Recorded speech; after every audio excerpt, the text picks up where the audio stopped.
Hi witches! So today I'm going to share my top 5 favorite crystals for protection with you. I have a lot of exciting stuff, so I'm just going to dive right in. My first favorite crystal for protection, like beyond all of them, for me personally at least, is obsidian. And obsidian is really cool because it's actually volcanic glass. So if you ever watch Game of Thrones and you hear them talk about dragon glass, they're talking about obsidian, which I think they explained, but anyways. Obsidian is great to use in any sort of banishment working, and it's also great for returning any negative energy to its sender. So if you have a piece of obsidian with you and there's that one person that you work with and you're just like, oh my god, or whoever, I don't know, like you have that one person in your friend group and you're just like, it will literally return the energy that they're putting out back to them. So it's kind of like a shield around you. It's like, no. It can also really bring you a grounding and calming energy, and because of this, I really recommend using obsidian as a talisman or an amulet. If you can find an obsidian pendant, I definitely recommend at least, trying to seek one out. And especially if you're feeling attacked by someone or something. This is just, again, one of my favorite stones. Like in general, I 10 out of 10 recommend it. You can find regular obsidian or snowflake obsidian, which is kind of pretty. They have the same properties essentially. So if you're a beginning practitioner and you're in the broom closet, obsidian, great. And it's a nice stone. The next is black tourmaline. This crystal is great for combating like psychic attacks. Which I know sounds like kind of whatever, or like something out of a movie, but it really refers to people who are just kind of like emotionally and mentally draining on you. If you have a piece of black tourmaline with you, it will help with combating that draining energy or draining of energy. Black tourmaline is also great for combating negative thoughts in general, day-to-day bad vibes. So, it's something that I would definitely bring to the workplace were I allowed to.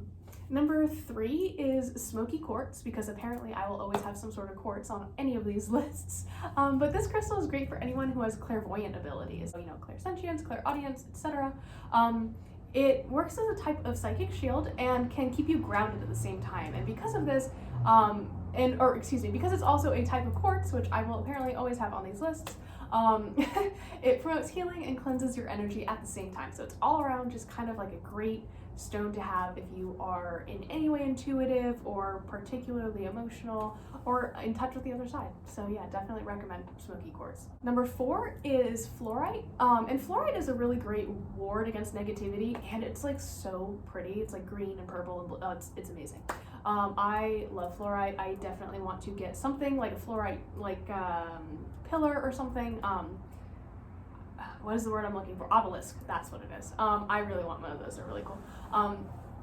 But this one can guard against stress, and it's known as like a truth revealing stone, and restores balance to your physical person, and it's also super grounding like Smoky Quartz. So if you are trying to get down to the bottom of something, like the truth of something, or are in need of some like stress relief, fluorite can really help with that. And finally, number 5 is labradorite, which is a mouthful to say, but labradorite is really a transformative stone down to its like physical appearance. If you've ever seen it, it is like iridescent and beautiful and just it's so pretty, and I want all of them.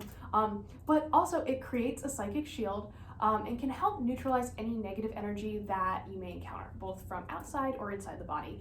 By that I mean like if you're feeling sick, or if you are having some like bad mental health day, or if you're just getting bad vibes from somebody, it can really help combat all of that and also heal from that. So yes, a lot of the crystals I mentioned are black. And if you all remember back to my color magic video, the color black is associated with protection. So it's really fun to see how these things correlate with each other, right? So I did want to just bring that up and make a little observation. Any sort of black stone will probably have some sort of protective element to it. So definitely recommend. Anyways, I hope this was a good resource for you guys, and I'll see you tomorrow. Bye.